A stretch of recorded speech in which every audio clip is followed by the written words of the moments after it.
E nós vamos conversar agora sobre economia. O professor da Universidade Estadual de Maringá, dois professores da Universidade Estadual de Maringá, desenvolveram um trabalho que está sendo publicado, lançado inclusive, com o seguinte título: A Dinâmica da Dívida Externa Brasileira, de 1964 a 2014, de devedor externo a credor internacional. Para mim, que tenho mais de 50, o tema me reporta a época em que se dizia que o problema do Brasil era a dívida externa. O ex-presidente Luiz Inácio Lula da Silva, que inclusive está prestando depoimento hoje em Curitiba, anunciou que o Brasil deixou de ser devedor para ser credor. O que isso muda na nossa vida? Eu estou aqui com um dos autores dessa obra. Essa obra foi publicada pelo professor Joaquim Miguel Couto, produzida pelo professor Joaquim Miguel Couto e também pelo professor Odirley Fernando Dalmoro. O professor Odirley, que inclusive está aqui comigo. Professor Odirley, antes de mais nada, bom dia, obrigado pela sua presença aqui na CBN. Bom dia, Gilson, bom dia, ouvintes, prazer estar aqui com vocês. Bom, a primeira pergunta que eu quero fazer para o senhor é o seguinte: o que levou o senhor a fazer um recorte da dívida externa brasileira entre 1964, início da ditadura militar, até 2014? Bom, essa questão da análise de endividamento externo brasileiro dos últimos 50 anos, primeiro porque é um período em que a dívida externa ela toma uma trajetória ascendente, né? O livro ele trata desde o surgimento da nossa dívida externa lá em 1824, quando Dom Pedro I teve que pagar uma indenização a Portugal por conta da nossa independência, né? O país foi construindo a sua dívida externa ao longo do tempo, mas demoramos ali em torno de 150 anos para atingir um patamar de 3 bilhões de dólares no início dos anos 60. Né? O governo do Castelo Branco, primeiro governo militar, embora tenha endividado o país relativamente pouco, abriu as portas para o mercado internacional no sentido de atrair esse capital posteriormente. E aí é a partir do milagre econômico, até então, que a dívida externa toma uma trajetória ascendente, né? Desde 1968 até 1987, ela não para de crescer. Então ela sai de algo em torno de 3,8 bilhões de dólares e vai atingir próximo de 100 bilhões de dólares em 1987, que por conta da moratória, então ela começa a cair. Então esse é um recorte interessante, porque é mais recente e é justamente o período em que a dívida toma uma trajetória exponencial. Agora, uma pergunta importante: o que é uma dívida externa? É quando o governo faz a dívida, porque a gente tem muita entrada de capital no Brasil hoje. A gente fala muito de investimentos estrangeiros, confiança no país. O que é uma dívida externa para a gente poder entender a dimensão dela? O conceito é simples. A dívida externa é o que um país deve para o exterior. E quando eu falo o que um país deve para o exterior, envolve tanto o setor público quanto o setor privado. Então é a dívida tanto do governo como a dívida de um empresário, por exemplo? Sim. Empresário, especificamente bancos, e não relacionados ao mercado financeiro, enfim, um investidor, né? Mas o que a gente percebe? Durante muito tempo, boa parte dessa dívida externa, ela teve concentrado nas mãos do Estado. O Estado era o grande devedor. O governo era o grande devedor e, inclusive, era até difícil para uma empresa pegar empréstimo lá fora, porque a economia ela era fechada. Então, até para pegar um empréstimo no exterior, precisava de uma autorização do ministro da Fazenda, isso na década de 70, né? Hoje não tem mais tantas essas limitações por conta da abertura financeira lá do governo Collor, inclusive, né? Então, só para conceituar, dívida externa é tudo que um país deve para o exterior, envolvendo dívida pública e dívida privada. Bom, o ex-presidente Lula anunciou que a dívida externa tinha acabado e o Brasil passou, inclusive é um subtítulo do trabalho do senhor, o Brasil passou de devedor a credor. Exato. Passou mesmo? Como é que foi isso? Na realidade, assim, para entender isso tem que entender dois conceitos importantes, que o primeiro é a dívida externa bruta, é tudo que a gente deve no exterior. Como eu já disse, né, setor público e setor privado. E aí a gente tem as reservas internacionais que pertencem ao governo e também os haveres brasileiros no exterior. Dinheiro que as empresas têm depositado fora, em dólar e tal. Entre o que a gente tem a pagar e o que a gente tem a receber. Exatamente. Então, assim, o que é importante não é o tamanho da dívida, mas a capacidade de pagamento, né? Como eu sempre brinco com meus alunos, né? Uma dívida de 100 mil reais, para mim, pode ser muito, para alguém, né? Pode ser pouco. Então, no caso brasileiro, embora a dívida externa hoje esteja num patamar recorde, inclusive, né? Atingindo 2014, nós temos uma base de uma capacidade de pagamento. Tanto é que ela se torna negativa a partir de 2007, quando você pega a dívida externa bruta e desconta as reservas internacionais e haveres, né? E ela tem se tornado negativa ao longo, desde 2007, são 10 anos já, né? Negativa. Então significa que nós estamos cada vez mais com mais a receber do que a pagar? Exatamente, quer dizer, o Brasil tem mais reservas internacionais do que tem de dívida com o exterior. Só lembrando que essa dívida externa hoje, ela é predominantemente do setor privado, né? Não é mais o governo o grande Não. devedor? Em torno de 30% da dívida externa hoje é setor público, 70% é setor privado, que é bancos, né, que pegam empréstimo lá fora, empresas, né? E essas reservas internacionais, elas pertencem ao governo, né? Agora, essa dívida que cresceu mais no setor privado, externo, do que no público, é porque desburocratizou também o acesso a capital externo por parte das empresas, dos bancos no Brasil? Com certeza, isso já se inicia lá no governo Collor, né, quando você tem a abertura financeira, e isso vai ser importante inclusive no Plano Real, porque vai atrair boa parte de investimento estrangeiro direto no Brasil, e a dívida externa ela cresce em torno de 80 bilhões de dólares durante o primeiro governo FHC. E é esse crescimento da dívida externa que vai dar um sustentáculo para o Plano Real.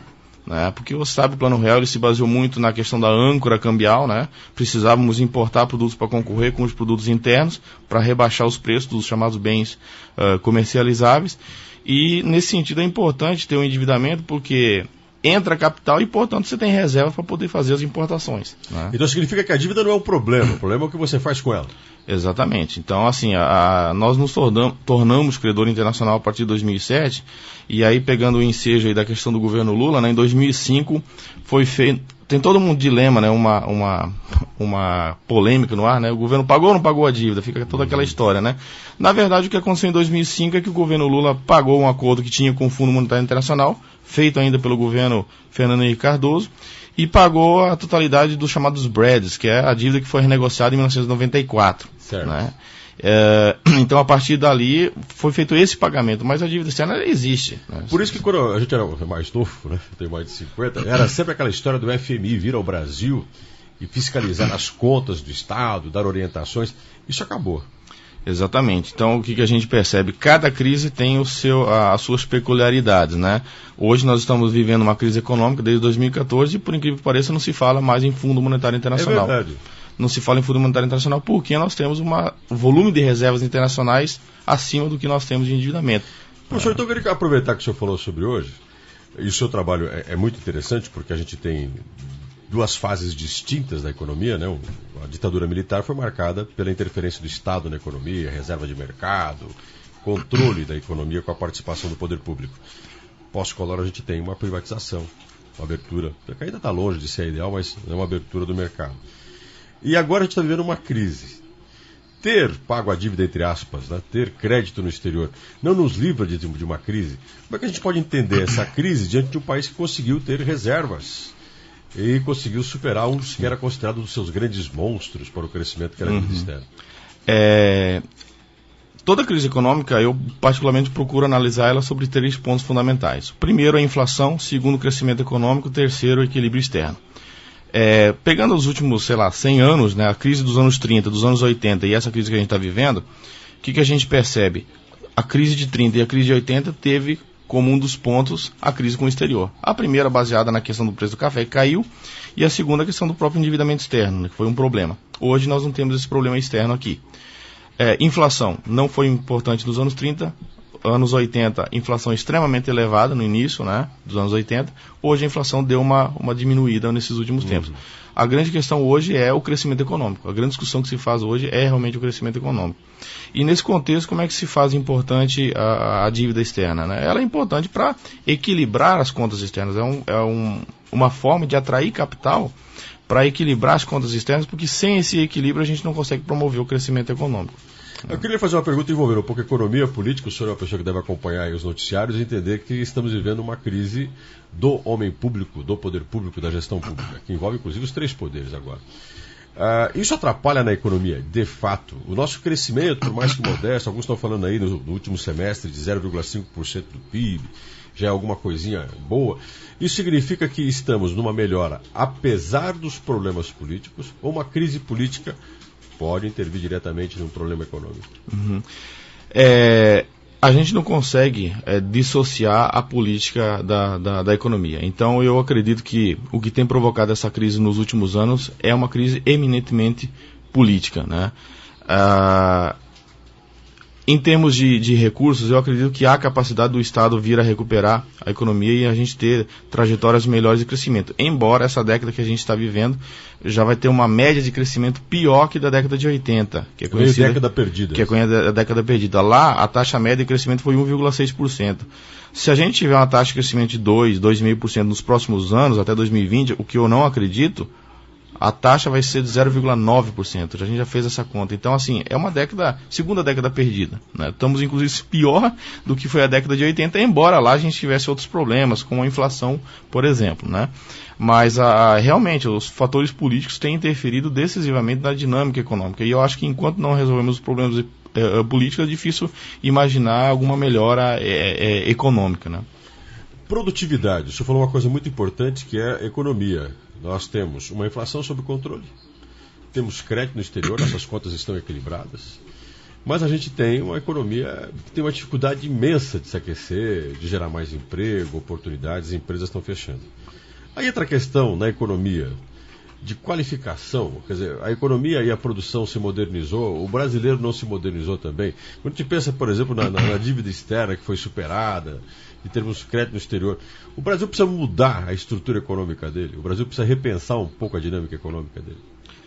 Eu acredito que tudo passa necessariamente pelo investimento, né? Se a gente pegar aí que a geração de emprego passa diretamente pelo crescimento econômico, a palavra de ordem é o investimento. Então o consumo foi importante em 2010, nós tivemos um crescimento de 7,5%, o maior taxa de crescimento em relação a 1980, né? Então a palavra de ordem seria o investimento. Só que a grande questão, aí a gente volta na pergunta anterior, né? Como retomar esse investimento dentro de um cenário de crise política?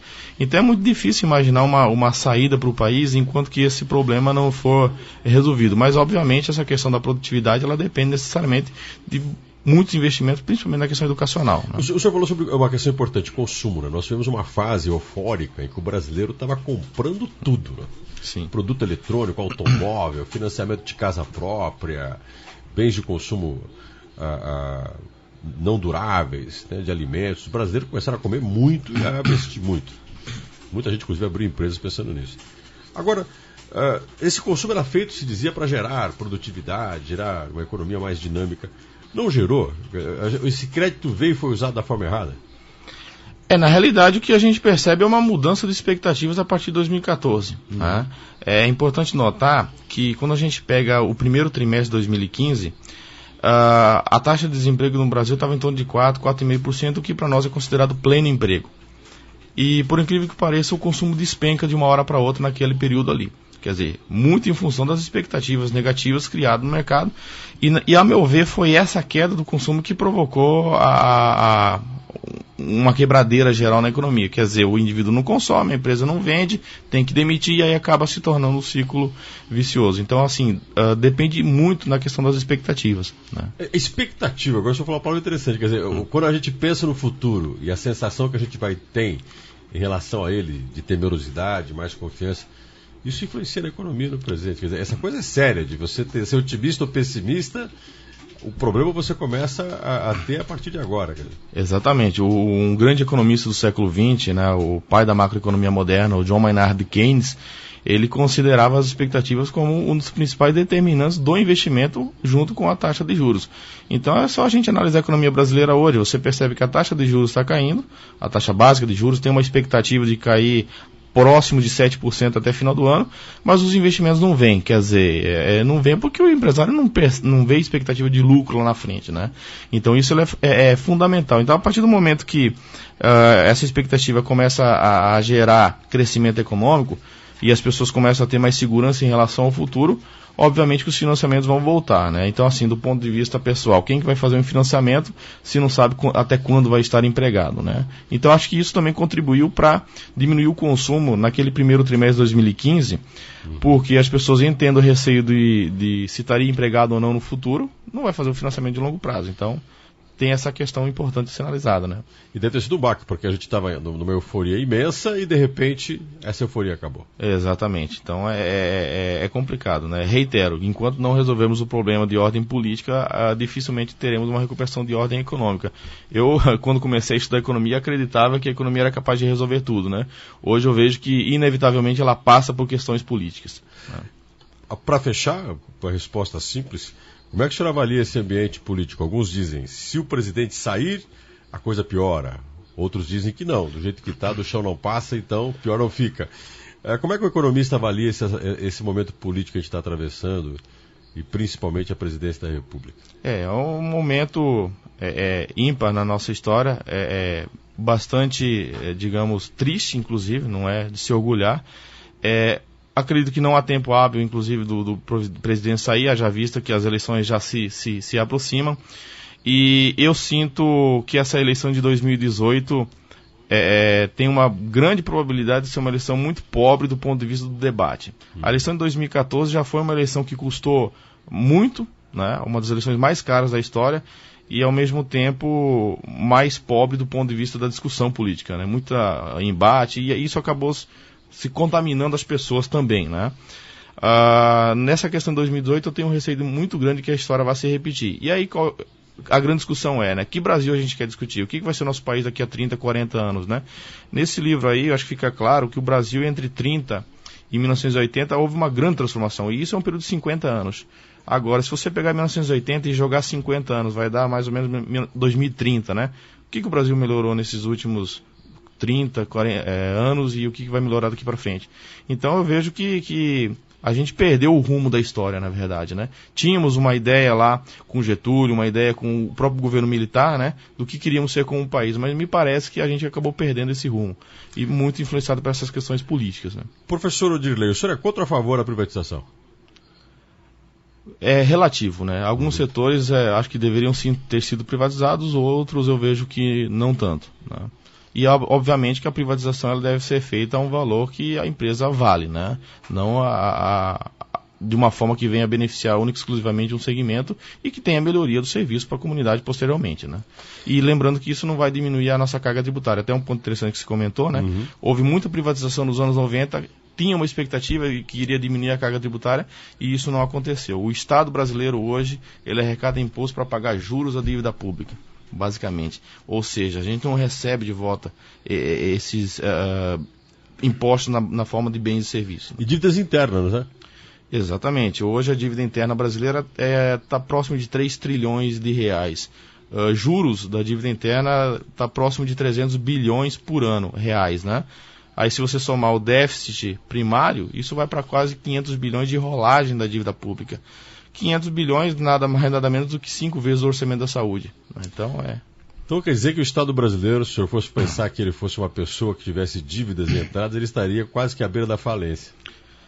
Exatamente. E o que se tem visto na realidade é um aprofundamento do mesmo modelo. É buscar superávit primário para continuar bancando um modelo que paga juros. Então, a meu ver, a gente precisa rapidamente de rever essa política monetária, porque não se dá para imaginar um Estado que pague 500 bi de juros da dívida pública, enquanto que a gente tem péssimo serviço de saúde e tudo mais, né? Eu conversei com o professor Odirley Fernando Dalmoro, ele junto com o professor Joaquim Miguel Couto escreveram a dinâmica da dívida externa brasileira entre 1964 e 2014, de devedor externo a credor internacional. É um trabalho muito interessante, resgata várias fases da economia brasileira, do período militar, como o próprio professor ele faz uma introdução falando do endividamento brasileiro que começou com a independência, com Dom Pedro, e como que a nossa dívida externa, que já foi um monstro da economia, foi superada, mas ela, né, a superação dela não significou a solução de todos os nossos problemas. Professor, muito obrigado pela sua presença. Obrigado, foi um prazer.